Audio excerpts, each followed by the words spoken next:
The Lord be with you. and with your spirit. A reading from the Holy Gospel according to Matthew. Glory to you, O Lord.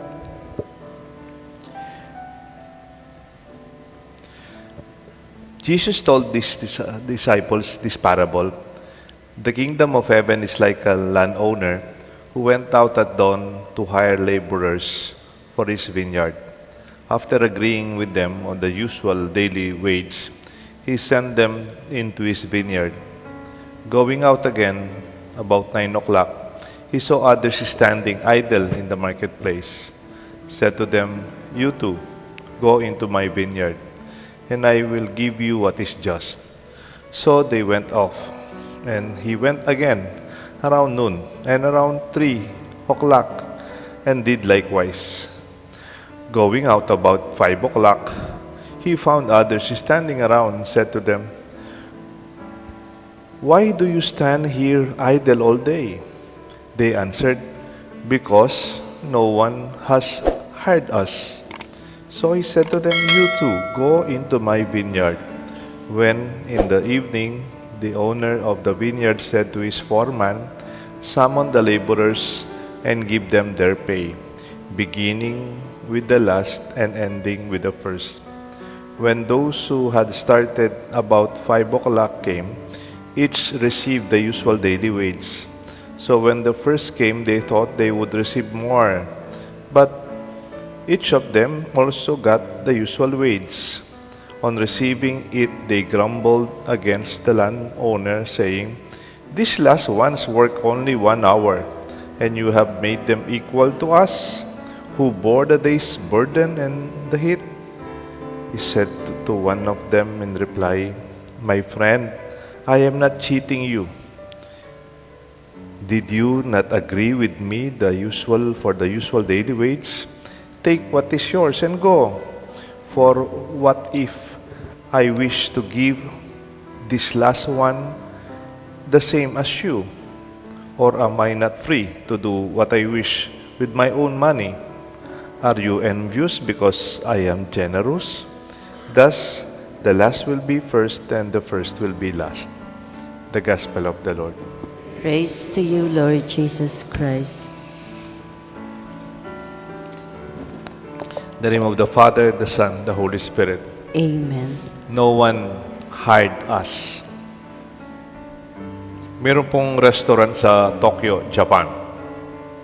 Ang pangalan ng Tokyo, Japan restaurant ay Cafe of Mistaken Orders. Yung restaurant na to, nag-order ka ng kape.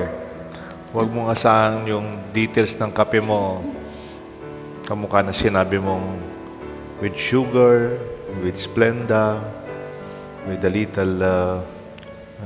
little milk. Baka bibigay sa'yo tea. Kaya nag-order ka ng spaghetti, baka ibibigay sa'yo rice. Kaya nga, it's a restaurant of mistaken orders. Kasi po, yung may-ari ng restaurant, he decided to hire servers with dementia or even senior citizens to bring the orders. But that's the charm. Diners come with open mind and the spirit of acceptance. Pag mali yung dineliver sa'yo, hindi man sila magagalit yung mga customer. Kasi alam naman nila ng mga nagsiserve, si lolo, si lola, matatanda. Alam nyo naman sa Japan, yung kanilang yung kanilang demographics, mas marami na po ngayon yung matatanda sa Japan. Minimal na lang yung mga kabataan. Even the population is very skewed towards the elders. The Japanese restaurants where seniors are serving and as waiters and waitresses, and some of them already have dementia. The staffers share the smiles, laughter, and a sense of being needed. Parang sinasabi nitong matatanda, "I'm still capable. This has been This has given me confidence. Yung parang nakakatulong pa rin sila. May halaga pa rin sila. It is notable and it is part of the ano po ito? Ng mga orders, 37% daw mali, hindi tama. Pero sa evaluation, 37% hindi tama yun. Pero no complaints. Pero ang 99% customers reported being happy. In spite of the imperfection, they're still happy because they know the people serving them are just there to serve. They have their own difficulties. In our consciousness today, senior elders are prioritized in lines. Sa Pilipinas, pag nakapila ka sa Mercury Drugs o sa tindahan o sa mga government offices, hindi ka man nagagalit kung priority yung mga senior citizen. The services sa mga buses, ganun din, and stores. The pregnant, even those who have disabilities, are served first. We don't mind assisting and helping senior citizens and persons with disabilities. They are even given economic advantage by giving them 20% discounts on medicines, purchases, travel, and restaurants. Kaya lang yung iba, 57 pa lang may senior na. Nasaan si Kapitana? Dapat hindi natin check natin yon. But, you know, this kind of understanding had been very old already. In the gospel, the owner of the vineyard said, "Why are you standing here idle all day long?" Lumabas siya, 5:00 na lang, halos matapos na po yung the whole day he was hiring people. 9 o'clock, 7 o'clock, 8 o'clock, 12 o'clock, 3 o'clock. Tapos meron pang nakatayo sa, sabi nila, because no one hired us. Wala naman pong kumuha sa amin eh. In times of Jesus, there are what they call job market. Sa job market, literally, parang nasa palengke sila, nakatayo. Nakatayo silang ganyan, tapos mayroon silang listahan, ganito. Sa Amerika, may ganito eh. Kunyari sa New York, may listahan. Job market, pag umaga. Plumber. Tapos may nakalagay dito, gardener. Tapos may electrician. Dadang ka lang doon, kung kailangan mo ng electrician, sakay mo sa sasakyan, sama mo siya. Pero in that job market, in the times of Jesus, 5:00 na lang, wala pang nag-hire sa kanila.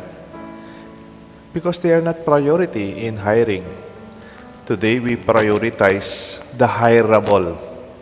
Yung pwedeng magtrabaho.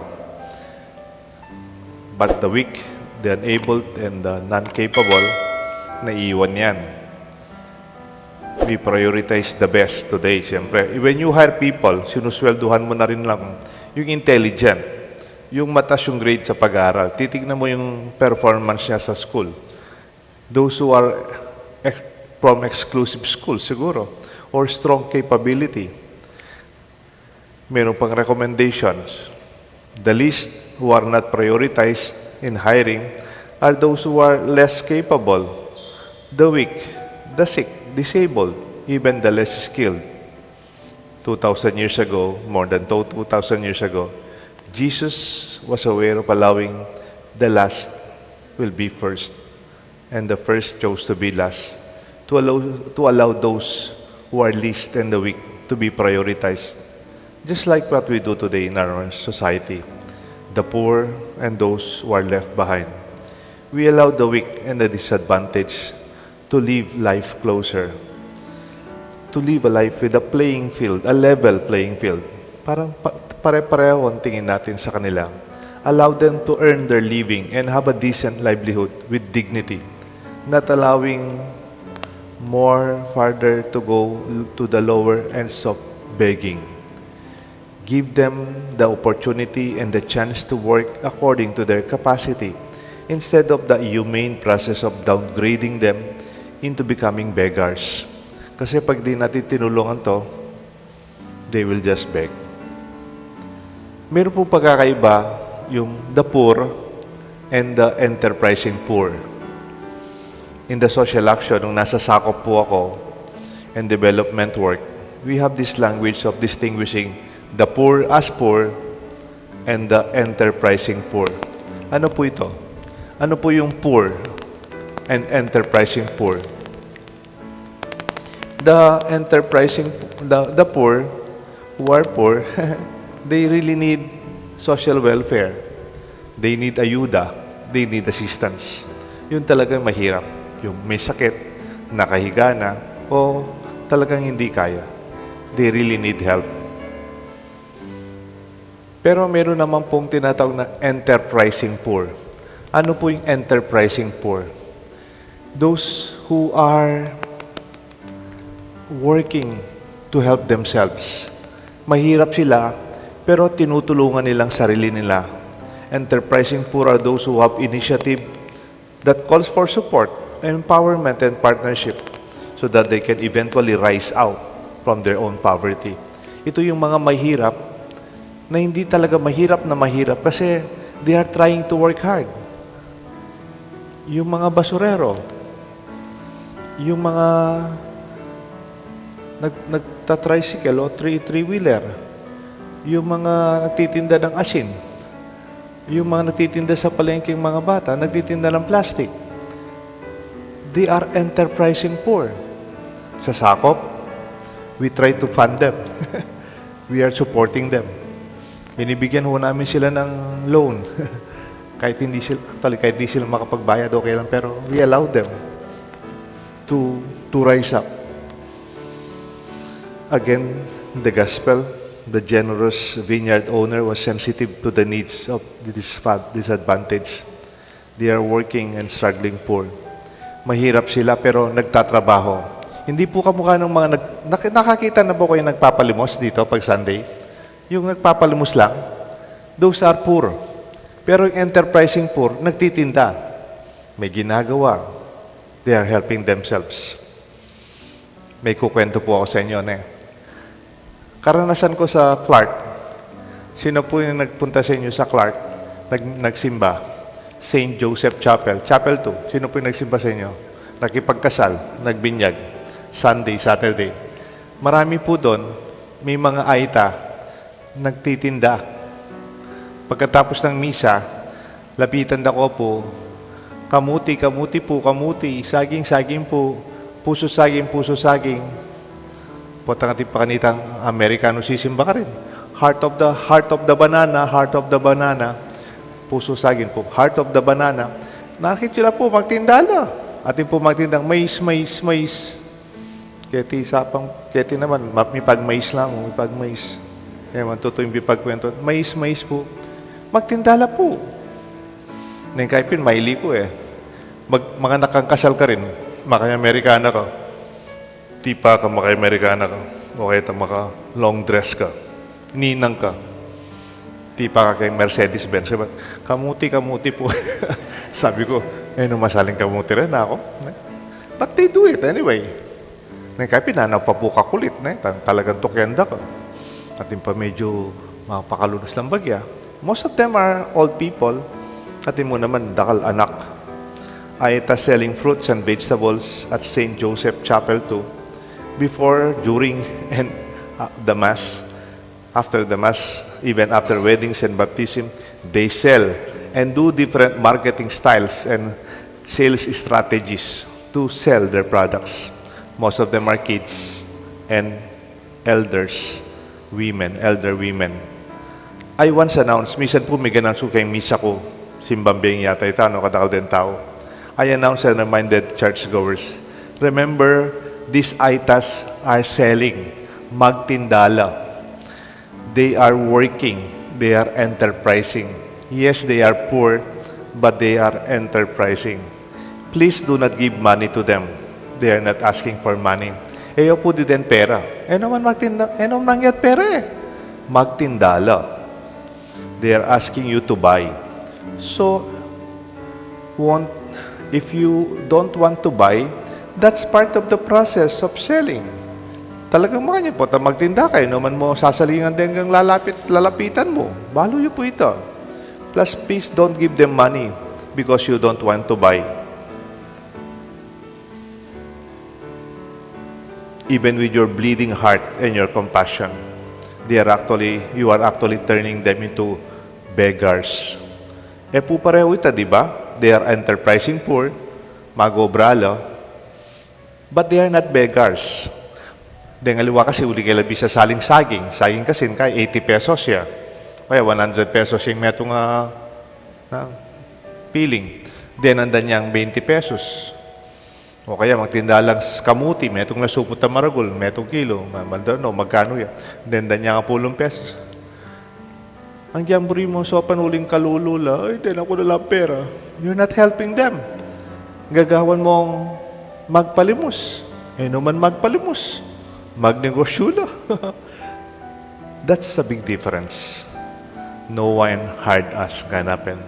But this owner of the vineyard, like our Lord, would always help us to discover what we can still do best. And let us not turn each other into beggars. And let us respect this higher level of society and our Christian faith to encourage those who feel that they cannot help themselves. So pantala po rin tao, so panday sarili daw. May God bless us all, the Father, the Son, and the Holy Spirit. Amen.